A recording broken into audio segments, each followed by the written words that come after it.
विज्ञान के कुछ बहुत ही इंटरेस्टिंग सवालों की इस दुनिया में आप सभी का स्वागत है।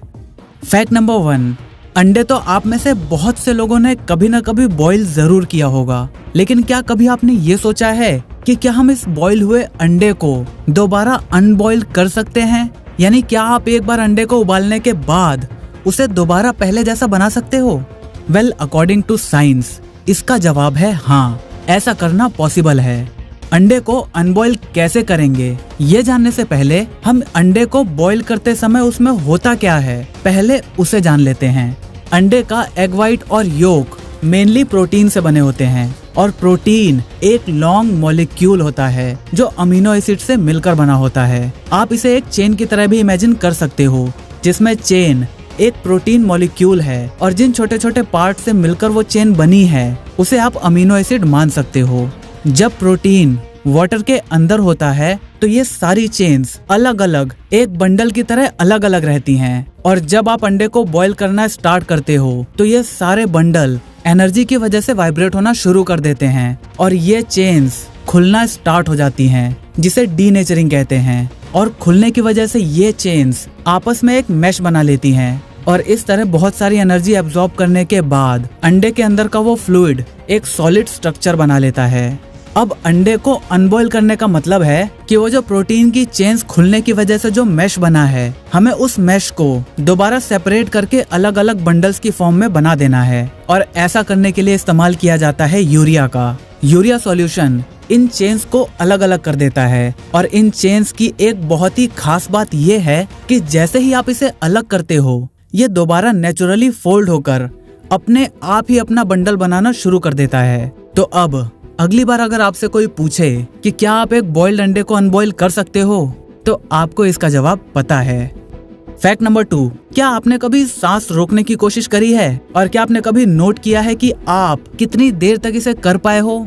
वेल, अगर आपने ऐसा नहीं किया तो मेरी पर्सनल एडवाइस यही है कि आप इसे कभी भी ट्राई मत करना, क्योंकि ऑक्सीजन की कमी सबसे पहले आपके दिमाग पे होती है और अगर आपके ब्रेन को 30 से 180 सेकंड तक ऑक्सीजन ना मिले तो आपकी कॉन्शियसनेस धीरे धीरे कम होने लगेगी। लगभग 1 मिनट बाद ऑक्सीजन ना मिलने की वजह से आपके ब्रेन सेल्स डिस्ट्रॉय होना शुरू हो जाएंगे और 3 मिनट बाद आपके दिमाग के डैमेज होने की प्रोबेबिलिटी सबसे ज्यादा हो जाएगी और 5 मिनट बाद आपकी मौत हो सकती है। और दुनिया का कोई भी इंसान हो, उसने चाहे कितनी भी प्रैक्टिस क्यों न कर रखी हो, इस धरती का कोई भी इंसान 15 मिनट से ज्यादा अपनी सांस को नहीं रोक सकता।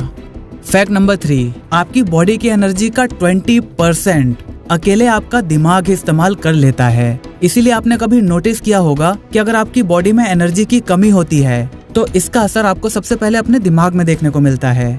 अब फिर चाहे वो सिर दर्द हो या फिर थकान या फिर एक अजीब सी फीलिंग आने लगती है, कुछ काम करने का मन नहीं करता, बस ऐसा लगता है कि बस पड़े रहो ऐसे ही, कुछ मत करो।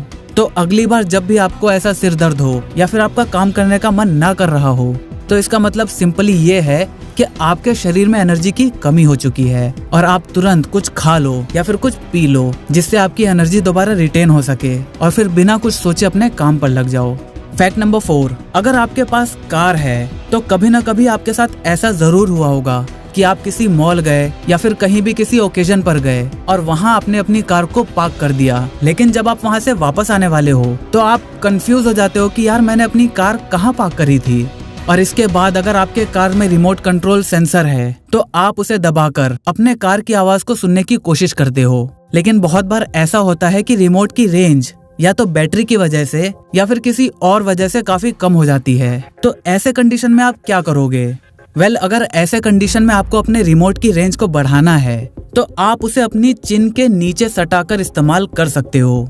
एक्चुअली इस प्रोसेस में आपका स्कल एक कंडक्टर की तरह काम करेगा और आपकी चाबियों के लिए एक्स्ट्रा एंटीना प्रोवाइड करेगा, जिससे आपके चाबियों की रेंज बढ़ जाएगी।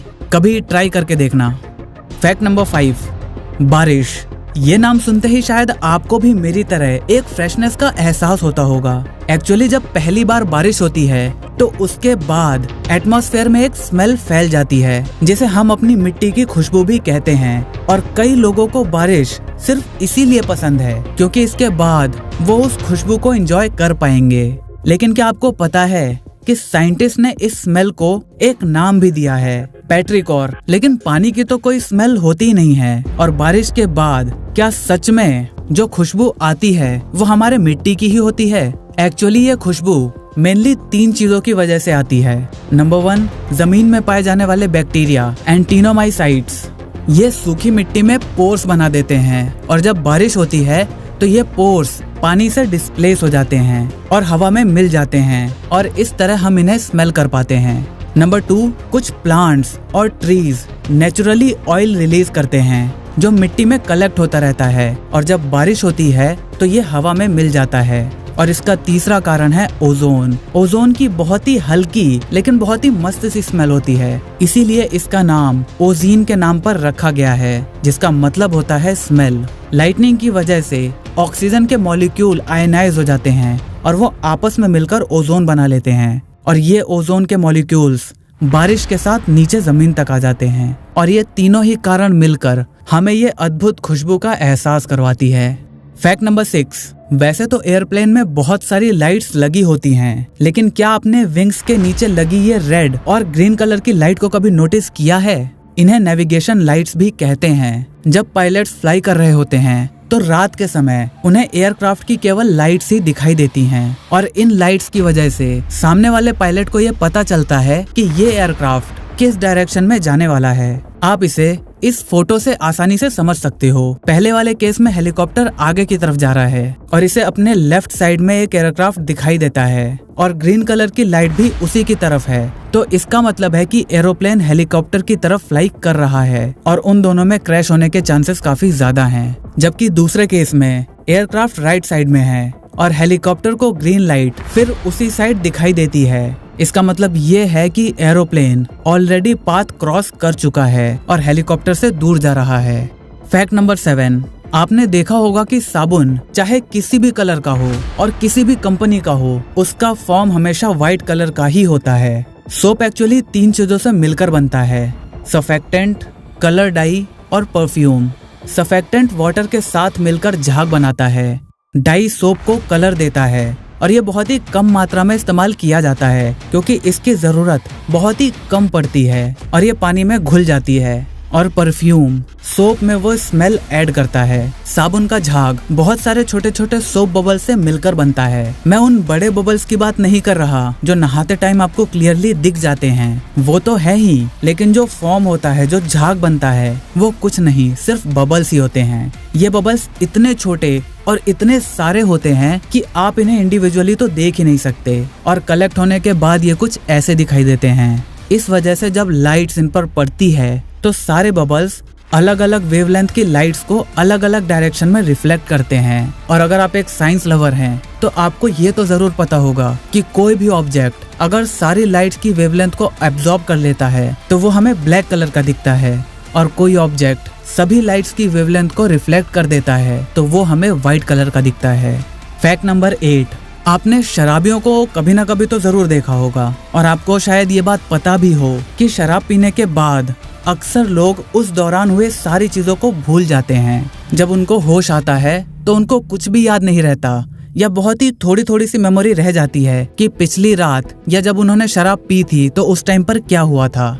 एक्चुअली में वो कुछ भूलते नहीं हैं। नशे की हालत में उनका ब्रेन नई मेमोरीज क्रिएट करना बंद कर देता है। जब आपके दिमाग को कोई भी इंफॉर्मेशन मिलती है तो वो उसे पहले अपनी शॉर्ट टर्म मेमोरी में स्टोर करता है और फिर अगर उसे ऐसा लगता है कि ये इन्फॉर्मेशन काम की है तो वो उसे लॉन्ग टर्म मेमोरी में स्टोर कर देता है। लेकिन जब कोई शराब पीकर नशे में होता है तो उनका दिमाग चीजों को शॉर्ट टर्म मेमोरी से लॉन्ग टर्म मेमोरी में स्टोर करना बंद कर देता है और इसीलिए होश में आने के बाद वो उस दौरान हुई कोई भी बात याद नहीं रख पाते।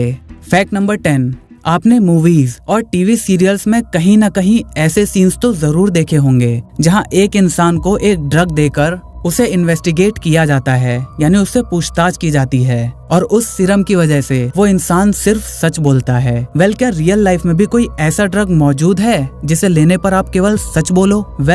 इसका जवाब है हाँ भी और नहीं भी।